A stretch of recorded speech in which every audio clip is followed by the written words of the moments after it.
Part 3. Practical concerns versus narcissistic concerns.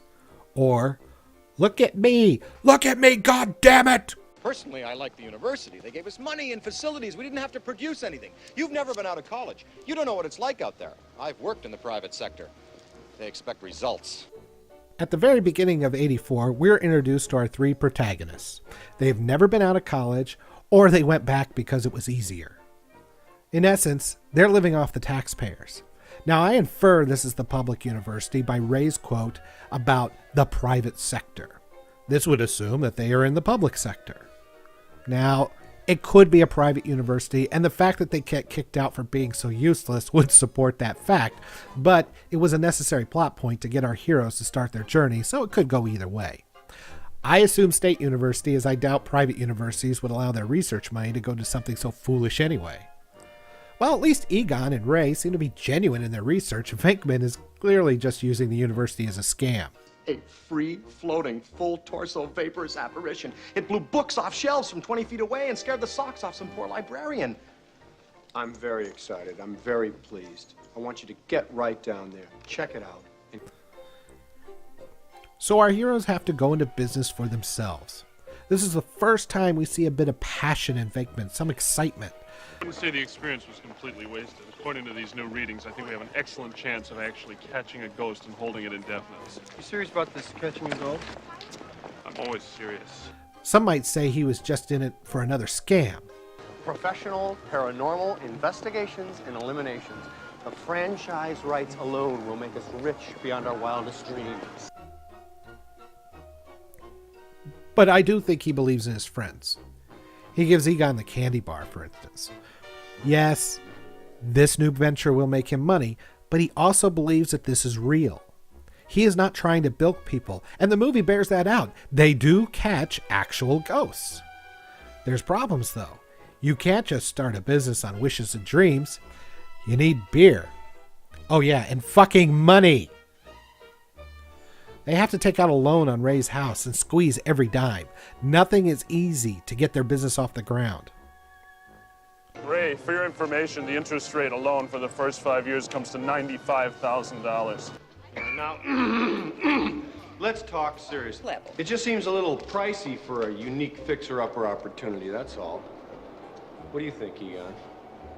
I think this building should be condemned. Now, for the entrapment, we're going to have to ask you for 4 big ones, $4,000 for that. Need some suspension work and shocks and brakes, brake pads, lining, steering box, transmission, rear end. How much? Only $4,800. Maybe new rings, also mufflers, a little wiring. We are having a special this week on proton charging and storage of the beast, and that's only going to come to $1,000, fortunately. I'm going to need to draw some petty cash. I should take her out to dinner. We don't want to lose her. This magnificent feast here represents the last of the petty cash. $5,000? I had no idea it'd be so much. I won't pay it. Well, that's all right. We can just put it right back in there. Thank you. We certainly can, Dr. Venkman. No! All right. Well, that wasn't such a chore now, was it? Now contrast that to 2016. Abby and Holtzman get tossed out of their job as well. I will not let the 12-year reputation of this fine institution be besmirched by you. Oh, come on. Suddenly this place has a classy reputation to uphold? You're only dean now because the last dean went to jail. Again, for reasons that make no sense unless you believe that every man has power and is stupid. Oh, right. Feminists do believe that. They call it white privilege or male privilege. Oh, I hate you.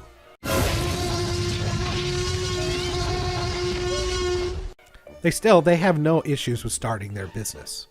We never see how hard it is from a real-world perspective. It's all about showing everyone they're right.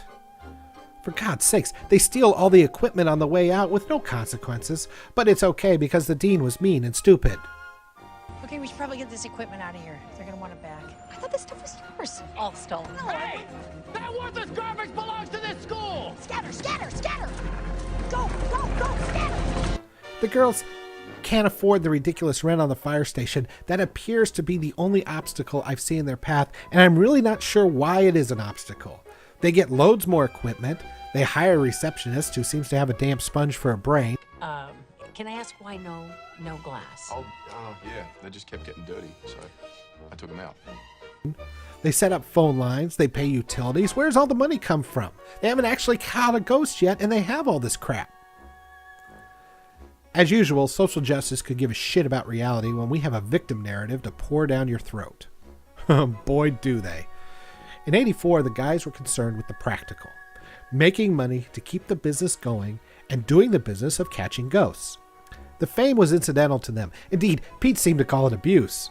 I don't have to take this abuse from you. I got hundreds of people dying to abuse me.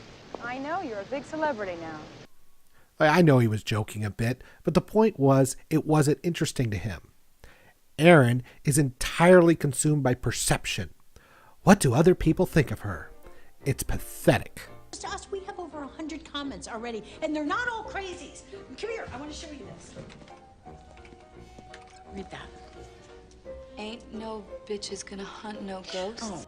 Everyone thinks this video is fake. Look at these comments. We have to bring a ghost back to this lab and document it, you guys. I mean, this stuff is real. We have to be able to prove it. We will, and you shouldn't be reading this stuff. You're not supposed to listen to what crazy people write in the middle of the night online. Yeah, I did. Really? When I was 8 years old, the mean old lady that lived next door died. And that night, I woke up and she was standing at the foot of my bed.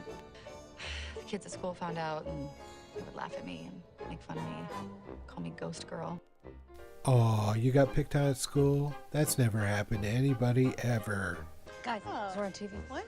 A local team of paranormal investigators released a video of a proclaimed ghost. You can see clearly there's something in the picture that isn't easily explained. Oh my God, they showed the video! We're famous! Did we just catch a ghost? Oh, yeah. We put a ghost in a box! Cheer for us, validate us, make us feel special. I mean, what kind of losers are so worried about getting people to pay attention to them all the time?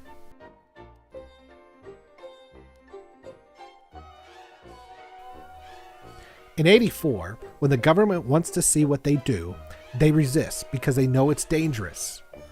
Only when Peck comes back with armed guards are they forced to comply, which sets loose the ghosts. As you saw earlier, the guys would never dream of shutting off a trap and letting a ghost loose. They are forced to do so by the government. And bad things happen, and the consequences are severe. They're taken to jail, even though it's demonstrably not their fault. In 2016, Erin is so consumed with showing everybody. Excuse me, why are you doing this? Because he doesn't believe us. Erin, come on, we have finally succeeded at doing the thing that we have talked about since we were little kids. And you want to risk it all, what, for him? Who cares if you impress? Was showing how she's right. This narcissistic, look-at-me attitude, this concern with what everyone else might think of her, that she lets loose a ghost on purpose, killing Bill Murray. What the fuck? A quick chat with a cop and a few Patrick Swayze jokes, and it's all forgotten. No one died in the first Ghostbusters, but the consequences were real. At least 2 people died in 2016, and no one seems to care. There's no consequences to this movie. This is what feminism is all about. Defining women as oppressed, not because they have less than men, but because they have the same as men. Which means they have the same problems and the same obstacles, and god damn it, that is not fair. Feminism is about giving women more. Men have to deal with practical concerns because reality. Feminists think, no, not fair. Men can't just steal equipment because of meanness. But feminists think this is perfectly justified. Dare I say, social justified. Men go to jail for murder. Women just get to make a joke. Feminism is why this movie sucks my ass.